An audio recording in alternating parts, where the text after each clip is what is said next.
Hi students, நம்ம இன்னைக்கு கிளாஸ்ல என்ன பார்க்க போறோம்னா யூனிட் நம்பர் 9 சொல்யூஷன்ஸ் இந்த சாப்டர் இருக்கக்கூடிய இம்பார்ட்டன்ட் क्वेश्चंस தான் பார்க்க போறோம். ஸோ இந்த சாப்டர் வந்துட்டு எதை பேஸ் பண்ணதுன்னு பார்த்தீங்கன்னா டைப்ஸ் ஆஃப் சொல்யூஷன், அதாவது அக்வயர்ஸ் சொல்யூஷன், நான் அக்வயர்ஸ் சொல்யூஷன், ஸோ சொல்யூஷன்ஸில் எத்தனை டைப் இருக்குது அப்படிங்கிறத பேஸ் பண்ணுது. அதே மாதிரி anhydrous salts and hydrated salts அப்படின்னா என்ன, டெலிக்யூசன் அண்ட் ஹைட்ரோஸ்கோபிக் சப்ஸ்டன்ஸோட டிஃப்ரென்சஸ் என்ன, அந்த சப்ஸ்டன்ஸ் அப்படின்னா என்ன, ஒரு சொல்யூஷனோட கான்சன்ட்ரேஷன் எக்ஸ்ப்ரெஷன் எப்படி வந்துட்டு கொண்டு வரலாம் அப்படின்னு சொல்லி பார்க்குறது தான் வந்துட்டு இந்த சாப்டர். ஸோ இன்னைக்கு கிளாஸில் இந்த சாப்டரில் இருக்கக்கூடிய 4 இம்பார்ட்டன்ட் கொஸ்டின்ஸ் பார்க்க போகிறோம். என்னென்ன கொஸ்டின்ஸ்னு பாருங்கள் பேஜ் நம்பர் 135ல் லாங் ஆன்சர் இருக்குது பாருங்கள். லாங் ஆன்சரில் ஃபஸ்ட்டு 4 லாங் ஆன்சர்ஸ் தான் பார்க்க போகிறோம். ஸோ ஃபஸ்ட்டு கொஸ்டின் பார்த்தீங்கன்னா write note on saturated solution and unsaturated solution.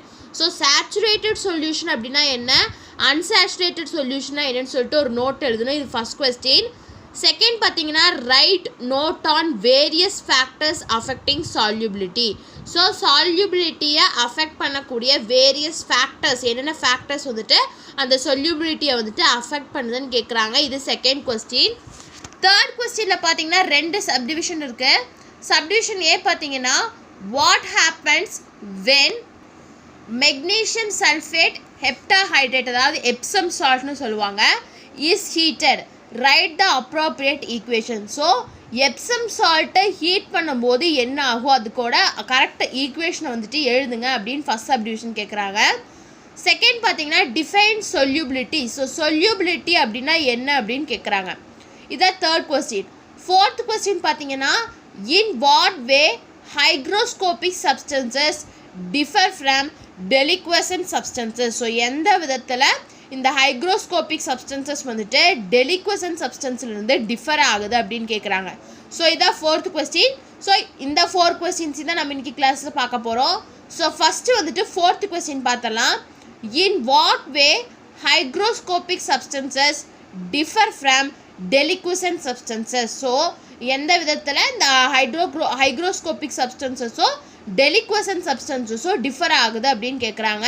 So இதோட ஆன்சர் பார்த்தீங்கன்னா பேஜ் நம்பர் 131ல் இருக்குது பாருங்கள். பேஜ் 1ல் hygroscopic substances and deliquescent substances differences இருக்குது. 3 பாயிண்ட்ஸ் இருக்குது. ஸோ இந்த 3 பாயிண்ட்ஸ் தான் அதோட ஆன்சர். ஃபஸ்ட்டு பாயிண்ட் பாருங்கள், hygroscopic substances, deliquescent substances. When exposed to atmosphere at ordinary temperature, they absorb moisture and do not dissolve. So hygroscopic சப்ஸ்டன்ஸை வந்துட்டு அட்மாஸ்பியரில் ordinary டெம்பரேச்சரில் எக்ஸ்போஸ் பண்ணும்போது அது வந்துட்டு அதில் இருக்கக்கூடிய மாய்ஸ்டர், அந்த ஹைக்ரோஸ்கோபிக் சப்ஸ்டன்ஸில் இருக்கக்கூடிய மாய்ஸ்டரை வந்துட்டு அப்சர்வ் பண்ணும் ஆனால் டிசால்வ் ஆகாது. அதுதான் வந்துட்டு hygroscopic substances. When hygroscopic substances are exposed to atmosphere at an ordinary temperature, they absorb moisture and do not dissolve.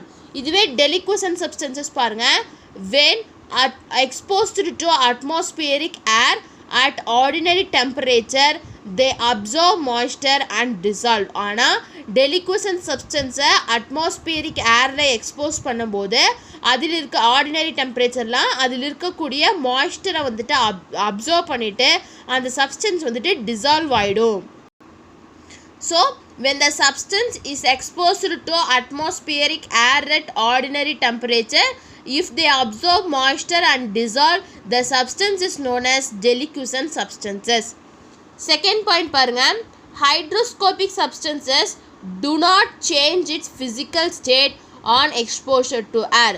So ஒரு சப்ஸ்டன்ஸ் ஹைக்ரோஸ்கோபிக் சப்ஸ்டன்ஸை வந்துட்டு ஏரில் எக்ஸ்போஸ் பண்ணும்போது அதோட ஃபிசிக்கல் ஸ்டேட்டை வந்துட்டு அது சேஞ்ச் பண்ணாது. ஆனால் டெலிக்வசன்ட் சப்ஸ்டன்ஸ் பாருங்கள், deliquescent substance change its physical state on exposure to air. ஆனால் இந்த டெலிக்வசன்ட் சப்ஸ்டன்ஸை ஏரில் எக்ஸ்போஸ் பண்ணும்போது அதோட ஃபிசிக்கல் ஸ்டேட்டை வந்துட்டு அது சேஞ்ச் பண்ணிக்கும் அப்படிங்கிறாங்க. Hygroscopic substances may be amorphous solids R liquid. So hygroscopic substances எது இருக்குன்னா ஒன்று அமார்ஃபஸ் சாலிட்ஸாக இருக்கும், இல்லாட்டி அமார்ஃபஸ் லிக்விட்ஸாக இருக்கும். டெலிக்வசன்ட் சப்ஸ்டன்ஸ் பாருங்கள், deliquescent substance are crystalline solids. So deliquescent substance எப்பவுமே crystalline solids தான் இருக்கும். So differences between hygroscopic substances and deliquescent substances. So first difference பார்த்தீங்கன்னா when hygroscopic substances are exposed to the atmospheric air at ordinary temperature, they absorb moisture and do not dissolve. When at the same time when the deliquescent substances are exposed to atmosphere at ordinary temperature, they absorb moisture and dissolve. So second point, substances, hygroscopic substances do not change its physical state on exposure to air. Deliquescent substances change its physical state on exposure to air. Hygroscopic substances may be amorphous solids or liquids. Deliquescent substances are crystalline solids. So இதான் வந்துட்டு hygroscopic substancesக்கும் deliquescent substancesக்கும் இருக்கக்கூடிய difference. Fourth detailோட answer. Next question, third question பாருங்க. Third questionல first subdivision, what happens when Epsom salt is heated? Write the appropriate equation. So Epsom saltை heat பண்ணும்போது என்ன நடக்கும் அதோட equation வந்துட்டு எழுதுங்க அப்படின்னு கேட்குறாங்க. ஸோ இதான் வந்துட்டு ஃபர்ஸ்ட் சப்டிவிஷன். பார்த்தீங்கன்னா டிஃபைன் solubility. ஸோ solubility அப்படின்னா என்னன்னு சொல்லி டிஃபைன் பண்ண சொல்கிறாங்க. ஸோ இந்த ரெண்டு சப்டிவிஷனோட ஆன்சர், ஃபர்ஸ்ட் சப்டிவிஷனோட ஆன்சர் எங்கே இருக்குன்னு பார்த்தீங்கன்னா 130 இருக்குது. அதே மாதிரி solubilityயோட டெஃபினிஷன் பார்த்தீங்கன்னா 128 இருக்குது. ஸோ ஃபஸ்ட்டு நம்ம ஃபஸ்ட்டு சப்டிவிஷன் எப்சம் சால்ட்டை ஹீட் பண்ணும்போது என்ன ஆகுதுன்னு பார்க்கலாம். பாருங்கள், பேஜ் நம்பர் 130ல் எப்சம் சால்ட்டை ஹீட் பண்ணும்போது its water of crystallisation is 7. So Epsom சால்ட்டோட வாட்டர் ஆஃப் கிறிஸ்டலைசேஷன் எவ்வளோன்னு பார்த்தீங்கன்னா 7.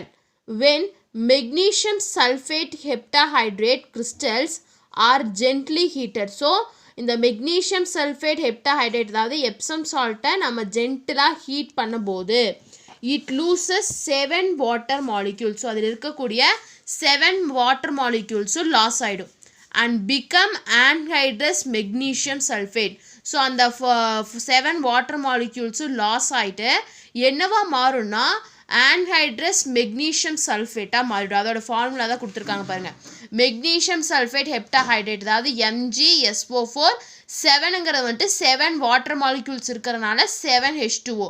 ஸோ நம்ம அதை ஹீட் பண்ணிவிட்டு கூல் பண்ணும்போது என்ன ஆகும்னு பார்த்தீங்கன்னா மெக்னீஷியம் சல்ஃபேட்டாக தான் வந்துட்டு MgSO4 + 7 வாட்டர் மாலிக்யூல்ஸாக வரும் அப்படின்னு, அதாவது ஆன்ஹைட்ரஸ் மெக்னீஷியம் சல்ஃபேட்டாக ஃபார்ம் ஆகும்.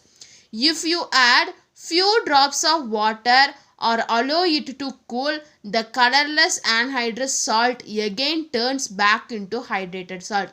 ஸோ அதில் வந்துட்டு few drops of water add பண்ணிவிட்டு அதை கூல் பண்ணோன்னா அந்த கலர்லெஸ் ஆன்ஹைட்ரஸ் சால்ட் எகெயின் என்னவா மாறும்னா ஹைட்ரேட்டட் சால்ட்டாக மாறிடும் அப்படிங்கிறாங்க. ஸோ மெக்னீஷியம் சல்ஃபேட் ஹெப்டாஹைட்ரேட் அதாவது எப்சம் சால்ட்டை ஹீட் பண்ணனா என்ன ஆகுங்கிறதா கொஸ்டின். ஸோ அந்த எப்சம் சால்ட்டோட கிறிஸ்டலைசேஷன் வாட்டர் ஆஃப் கிறிஸ்டலைசேஷன் எவ்வளோன்னு பார்த்தீங்கன்னா 7. ஸோ அந்த மெக்னீஷியம் சல்ஃபேட் ஹெப்டாஹைட்ரேட்டை வந்து நம்ம ஜென்ட்லாக ஹீட் பண்ணும்போது அதில் இருக்கக்கூடிய 7 வாட்டர் மாலிக்யூல்ஸும் லாஸ் ஆகிடும். ஸோ லாஸ் ஆகிட்டு என்னவா மாறுனா மெக்னீஷியம் சல்ஃபேட் அதாவது ஆன்ஹைட்ரஸ் மெக்னீஷியம் சல்ஃபேட்டாக மாறிடும். ஸோ அப்படி மாறின ஆன்ஹைட்ரஸ் மெக்னீஷியம் சல்ஃபேட்டில் ஒரு ஃபியூ ட்ராப்ஸ் ஆஃப் வாட்டரை ஆட் பண்ணி அதை கூல் பண்ணோன்னா அந்த ஆன்ஹைட்ரஸ் சால்ட் எகெயின் என்னவா டேர்ன் ஆகும்னு பார்த்தீங்கன்னா ஹைட்ரேட்டட் சால்ட்டாக வந்துட்டு மாறிடும் அப்படின்னு சொல்கிறாங்க. ஸோ இதான் வந்துட்டு first subdivision. Next second subdivision என்னன்னு பார்த்தீங்கன்னா டிஃபைன் solubility. ஸோ solubility அப்படின்னா என்ன அதோட டெஃபினேஷன் கேட்குறாங்க. ஸோ த ஆன்சர் பார்த்தீங்கன்னா பேஜ் நம்பர் 128 இருக்குது. பாருங்கள் 128ல் solubility is defined as the number of grams of solute that can be dissolved in 100 gram of solvent to form a saturated solution at a given temperature and pressure. So solubility அப்படின்னா என்னென்னு பார்த்தீங்கன்னா number of grams, அதாவது எவ்வளோ how many number of grams of solute, ஒரு solute எத்தனை gram of solute வந்துட்டு 100 gram of சால்வெண்ட்டில் dissolve ஆகி சேச்சுரேட்டட் சொல்யூஷன்னா ஒரு கிவன் கொடுத்துருக்கக்கூடிய டெம்பரேச்சர்லையும் ப்ரெஷர்லையும் ஃபார்ம் பண்ணுதோ அதைத்தான் என்னென்னு சொல்லணும்னா solubility அப்படின்னு சொல்லுவோம். So solubility is defined as the number of grams of solute that can be dissolved in 100 gram of a solvent to form its saturated solution at a given temperature and pressure. So கொடுத்துருக்க டெம்பரேச்சர்லையும் ப்ரெஷர்லையும் எவ்வளோ how many gram of solutes வந்துட்டு 100 gram of சால்வெண்ட்டில் வந்துட்டு dissolve ஆகிட்டு saturated சொல்யூஷனில் form பண்ணுது அப்படிங்கிறத வந்துட்டு சொல்யூபிலிட்டின்னு சொல்கிறோம். ஸோ எகைன் சொல்கிறேன், solubility is defined as the number of grams of a solute that can be dissolved in 100 gram of solvent to form its saturated solution at a given temperature and pressure. So இதான் வந்துட்டு define solubility அப்படின்னா இதை எழுதணும். So இதான் வந்துட்டு third டீட்டெயிலில் second subdivision. Next பாருங்கள், next second detail, write a note on various factors affecting solubility. So இப்போ பார்த்தோம்ல solubility, அந்த solubilityயை என்னென்ன ஃபேக்டர்ஸ் அஃபெக்ட் பண்ணுது, ஃபேக்டர்ஸ் அஃபெக்டிங் solubility. ஸோ இதோட ஆன்சர் பார்த்தீங்கன்னா பேஜ் நம்பர் 128 and 129 இருக்குது. பாருங்கள், பேஜ் நம்பர் 128ல் ஃபேக்டர்ஸ் அஃபெக்டிங் solubilityன்னு இருக்குது பாருங்கள். There are 3 main factors which govern the solubility of a solute.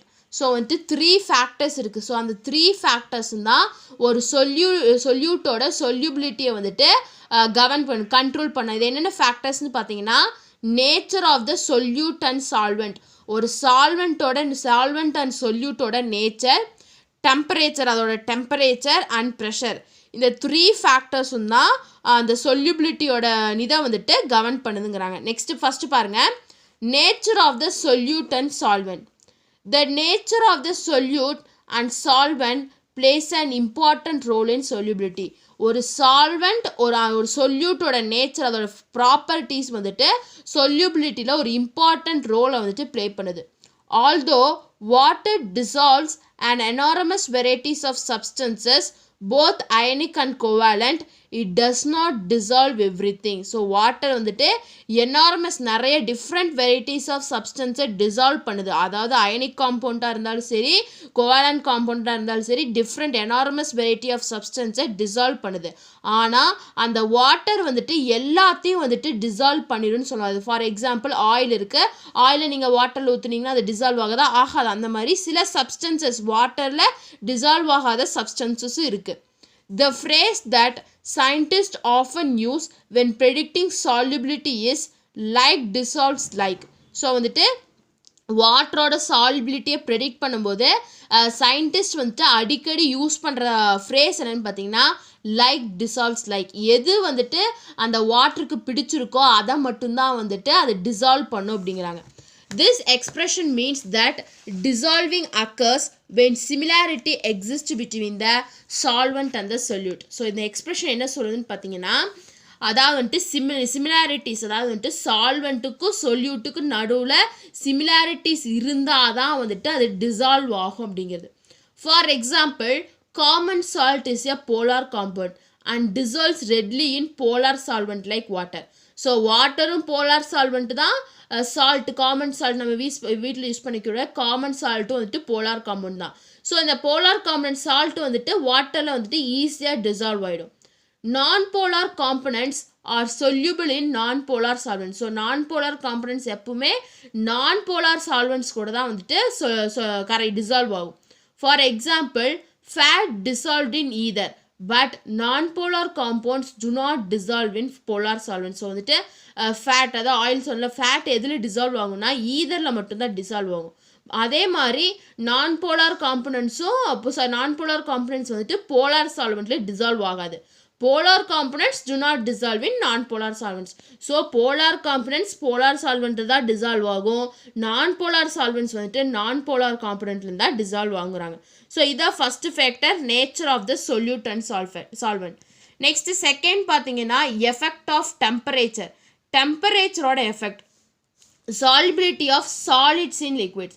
Generally, solubility of a solid solute in a liquid solvent increases with increase in temperature. So ஜென்ரலாக ஒரு solid சொல்யூட்டோட சாலிபிலிட்டி, liquid சால்வெண்ட்டில் solid சொல்யூட்டோட சாலிபிலிட்டி எப்படி இருக்குன்னா, எப்போ இன்க்ரீஸ் ஆகும்னா அதோட டெம்பரேச்சர் இன்க்ரீஸ் ஆக தான் அதோட சாலிபிலிட்டி இன்க்ரீஸ் ஆகும்.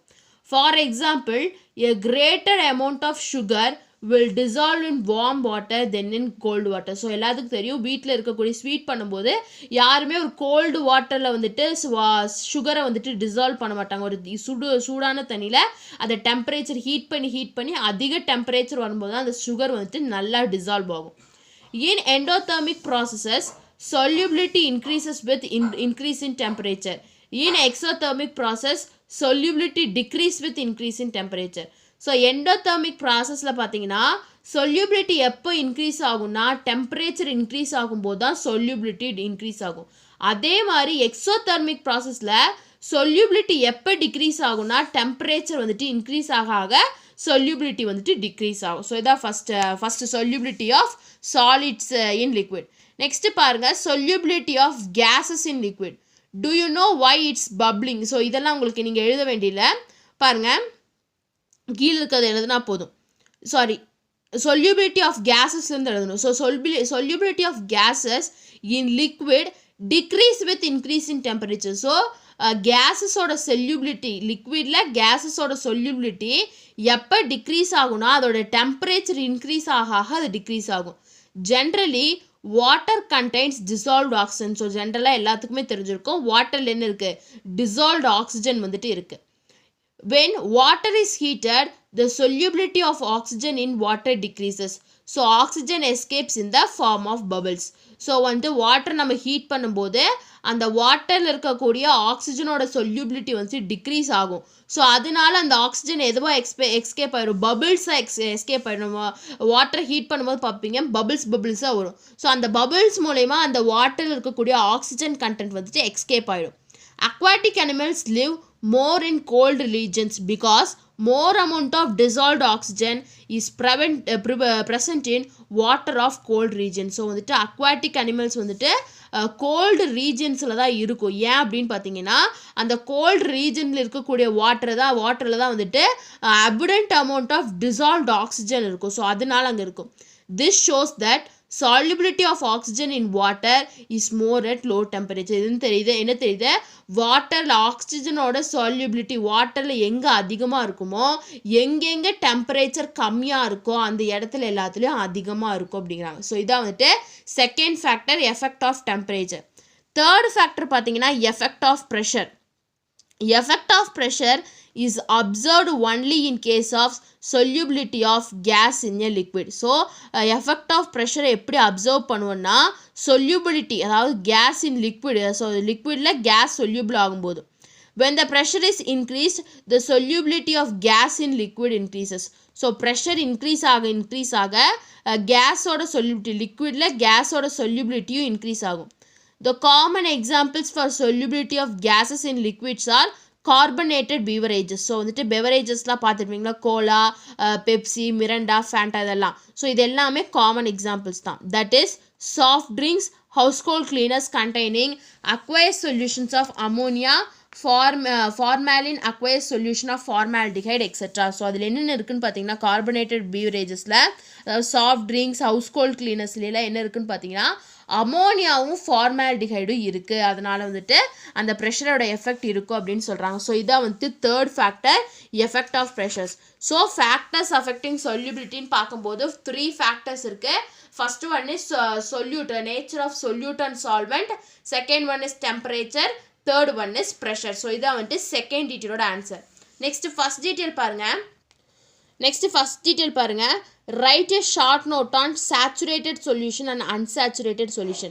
ஸோ saturated and unsaturated solutionனை பற்றினா ஒரு ஷார்ட் நோட் எழுதுங்கன்னு கேட்குறாங்க. ஸோ இதோட ஆன்சர் பார்த்தீங்கன்னா பேஜ் நம்பர் 126 and 127 இருக்குது. பாருங்கள் 126ல் saturated solution.